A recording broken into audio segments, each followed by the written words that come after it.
Bonjour. Alors, un dernier texte religieux que je vais vous présenter. Après, je m'arrêterai sur ce sujet parce que celui-là est très particulier. C'est le plus ancien texte religieux connu. Alors, ça fait partie des Upanishads en Inde.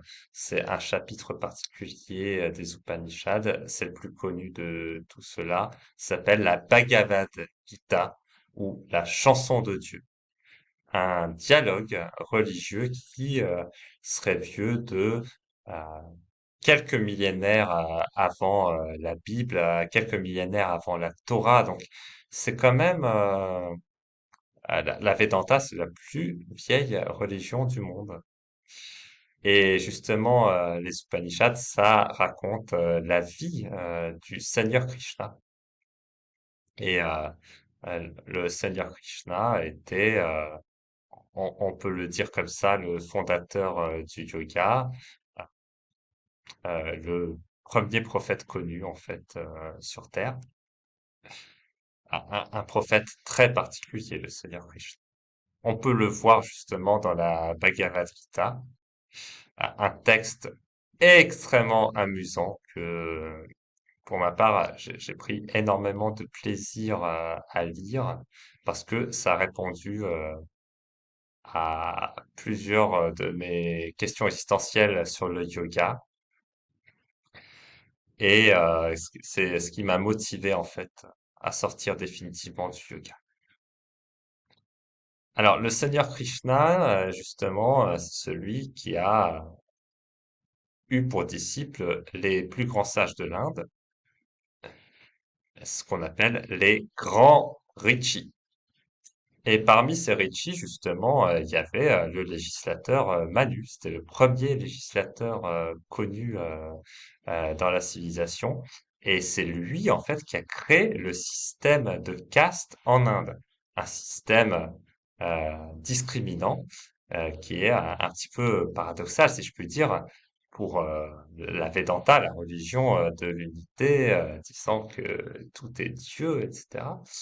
Euh, Très intéressant quand même que un grand Rishi ait créé une société de caste et que ce soit issu du Seigneur Krishna. Alors, la Bhagavad Gita, ça parle pas de ça, ça parle d'autre chose. Ça parle en fait d'un très grand yogi, Arjuna, qui vient voir le Seigneur Krishna devant un témoin, le grand Rishi Vyasa, le grand sage Vyasa, qui est l'auteur de la Bhagavad Gita et qui a noté en fait le dialogue entre Krishna et Arjuna.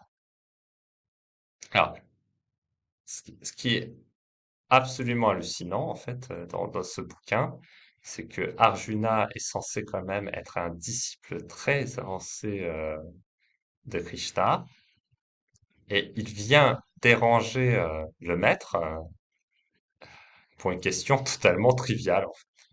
C'est-à-dire, il dit, voilà, dans ma famille, ils veulent faire la guerre pour des raisons que je ne comprends pas. Et voilà, moi, le royaume, en soi, j'en ai rien à faire. Je vois pas pourquoi il se déchire.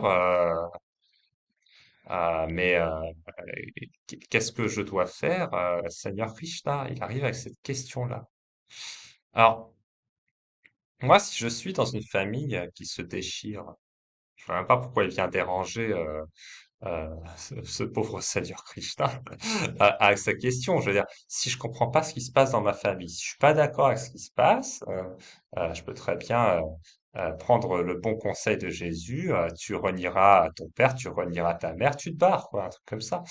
Euh, Ça paraît assez trivial comme résolution de ce sujet. Si on est fondamentalement pas d'accord avec ça, euh, pas vraiment transiger sur ces principes. Donc la solution est triviale. Du coup, c'est intéressant parce que Arjuna, il a l'air pas d'accord, mais en même temps, il dit, ouais, c'est quand même des gens bien, etc., etc. Donc on se dit, ok, donc ça, c'est un mec qui est censé être un disciple avancé d'un mec qui lui a l'air vraiment avancé. et qui est souvent représenté quand même en train de jouer de la flûte. Et donc, il commence à lui jouer un petit peu de flûte dans le dialogue, quoi. Et donc, en fait, Krishna, ce qui se passe, c'est qu'il se fout de la gueule d'Arjuna un peu violemment, mais l'autre, il le remarque pas très souvent, en fait.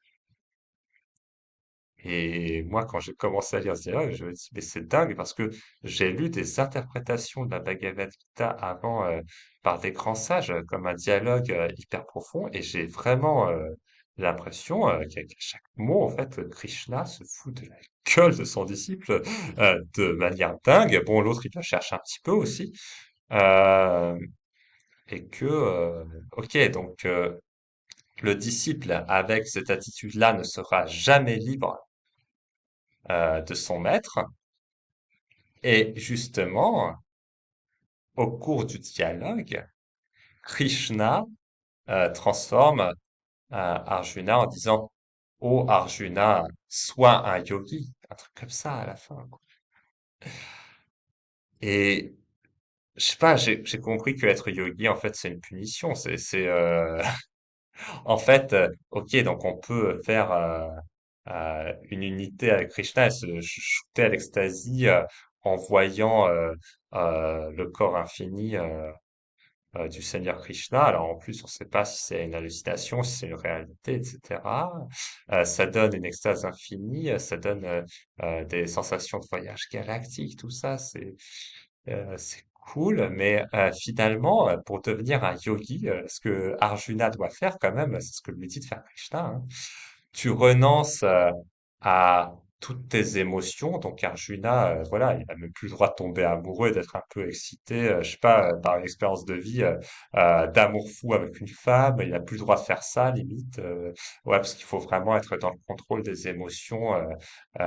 C'est une sorte de voie du milieu très stricte qu'il lui met là, dans la tronche, le Seigneur Krishna. Et puis il lui dit, ouais, il faut aussi que tu renonces à tes préférences. Parce que, ouais, tu dois prendre le froid et la tempête avec le même plaisir que la chaleur et le soleil. C'est un truc du genre, quoi, qui lui sort. Et l'autre en face, il gobe tout. Alors, de temps en temps, il y a quand même quelques doutes. Arjuna, il pose des questions qui ont limite l'air challenging, mais Krishna, à chaque fois, il le remet à sa place, et l'autre, il se laisse faire à chaque fois. Et du coup, on comprend que, ouais, en fait, yogi, c'est pas une libération, c'est une punition. Et là, je me suis dit, mais pourquoi j'ai pas lu ce dialogue, en fait, normalement, tout de suite? Parce que, bon, je peux pas condamner Krishna de faire ce qu'il fait, parce que vu le niveau de la demande d'Arjuna, la raison pour laquelle il le dérange, là, euh, alors que la solution, je veux dire, elle est plus ou moins triviale. Bon, Krishna lui dit, bon, Arjuna, ne sois pas un lâche quand même. Alors, c'est pas une mauvaise réponse, hein, ne sois pas un lâche. Mais donc, ne sois pas un lâche, je veux dire, partir de sa famille, ne sois pas un lâche, ça marche aussi. Mais bon, Arjuna, il comprend que, ouais, mais il faut que quand même que je fasse la guerre alors. Et mais comment est-ce que je peux faire la guerre alors que j'ai pas envie de faire la guerre? Ah, l'autre il dit, bah tu l'as fait, bon, parce qu'il faut, mais sans attachement, quoi. Donc, faire la guerre sans attachement, bah dis donc, ça va être un sacré guerrier, le Arjuna. Donc, on a des situations ubuesques, loufoques, à chaque phrase comme ça, mais je me suis jamais tant marré en lisant un texte religieux que la Bhagavad Gita. Je veux dire, là, franchement, dans ce dialogue, ils ont fait fort, mais du coup, on comprend qu'il y a quelqu'un qui a mérité en fait sa liberté, qui a mérité sa richesse. Le Seigneur Krishna, c'était l'homme le plus riche du monde, c'était l'homme le plus puissant du monde, c'était l'homme le plus respecté du monde, c'était aussi l'homme le plus aimé du monde à l'époque, qui est totalement libre parce que justement il pense normalement et il dit des trucs normaux, mais quand on vient le déranger en lui racontant n'importe quoi, bah, il joue un petit peu de la flûte, donc c'est peut-être pour ça qu'il est représenté comme ça dans la religion hindoue. Et voilà, il se moque assez gentiment de son disciple finalement. Et on comprend qu'il peut pas. euh, donner la liberté à ce type parce que Krishna, il a travaillé dur pour mériter sa libération et Arjuna, il vient le solliciter pour la moindre question triviale. Donc c'est là que j'ai compris que voilà, si je voulais être libre dans la vie, je peux pas avoir de gourou. Faut que je fasse ce que je veux et que je prenne mes responsabilités moi-même sur chaque sujet de ma vie. C'est ça, pour moi, le principal enseignement de la Bhagavad Gita. Et peut-être que c'est ça, finalement, ce qu'attendait le fameux Seigneur Krishna de ses disciples. Voilà. Donc, un texte très intéressant, très drôle et en même temps très profond, qui m'a vraiment inspiré à prendre mes positions et mes responsabilités sur chaque sujet de ma vie, à d'aller chercher des expériences de vie agréables, de prendre aussi la responsabilité de mes erreurs pour m'améliorer tout le temps. Ce qui ne tue pas rend plus fort. Et vraiment, du coup, je considère même plus qu'il y a d'erreurs, il y a des expériences de vie qui n'ont pas donné les résultats attendus. Et quand ça arrive, ça veut dire qu'il faut que je m'améliore, tout simplement. Donc, ce livre, vraiment, finalement, il m'a poussé à être la meilleure version de moi-même, dans la normalité absolue. Il m'a aidé à sortir du yoga. C'était très, très dur. Mais franchement, je regrette pas de l'avoir fait. Et donc, ce livre, il m'a vraiment, vraiment, vraiment beaucoup fait évoluer. Voilà. Je m'arrêterai là sur les textes religieux, à moins que vous souhaitiez que je vous en explique d'autres. Parce qu'il y a, finalement, si ça vous intéresse, pour comprendre l'unité des religions, il y a l'évangile de Ramakrishna qui est pas mal du tout. Ramakrishna, c'était quelqu'un qui était littéralement intoxiqué par Dieu et le spirit, un très très grand yogi. Et il y a M, donc Maître Mahashaya, qui a écrit l'Évangile de Ramakrishna, c'est un livre qui explique l'unité des religions, la logique qu'il y a derrière, etc. C'est pas inintéressant du tout, mais voilà, moi je voudrais aussi vous pousser simplement à être libre de tout concept. De toute façon, si vous êtes libre et que vous faites des trucs bien, vous inquiétez pas, Dieu est avec vous, hein. Voilà, c'est pas grave. Dieu, c'est le concept dans votre tête, il est forcément avec vous en fait, hein. Tous les concepts sont avec vous dans votre tête et tant qu'on se pose pas de questions existentielles et qu'on donne le meilleur de soi-même, je vois pas pourquoi s'il y a un créateur, il serait pas avec vous. Voilà, et puis de toute façon, on est les enfants de la nature, hein, qu'on le veuille ou non. Il y a eu des espèces avant nous, on arrive derrière. Ça veut dire qu'on doit voilà, s'adapter aux lois de la nature. Ça veut dire qu'on doit progresser pour devenir une espèce évoluée. Une espèce qui ne tire plus des bombes sur les gens, qui ne prend plus des mitraillettes pour aller tirer sur des gens. Une espèce qui n'a pas le droit de tuer, qui doit être tolérante, qui doit euh, faire en sorte d'instaurer un vrai respect, une vraie tolérance, un vrai progrès.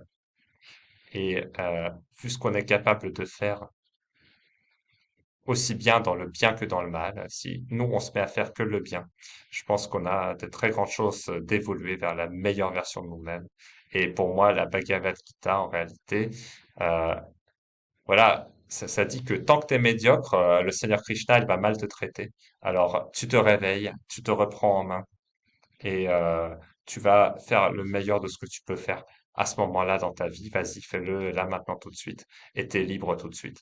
Moi, j'ai compris ça en lisant la Bhagavad Gita et c'est pour ça que je tenais à faire cette dernière lecture religieuse. Merci de votre attention et à très bientôt pour de nouvelles lectures.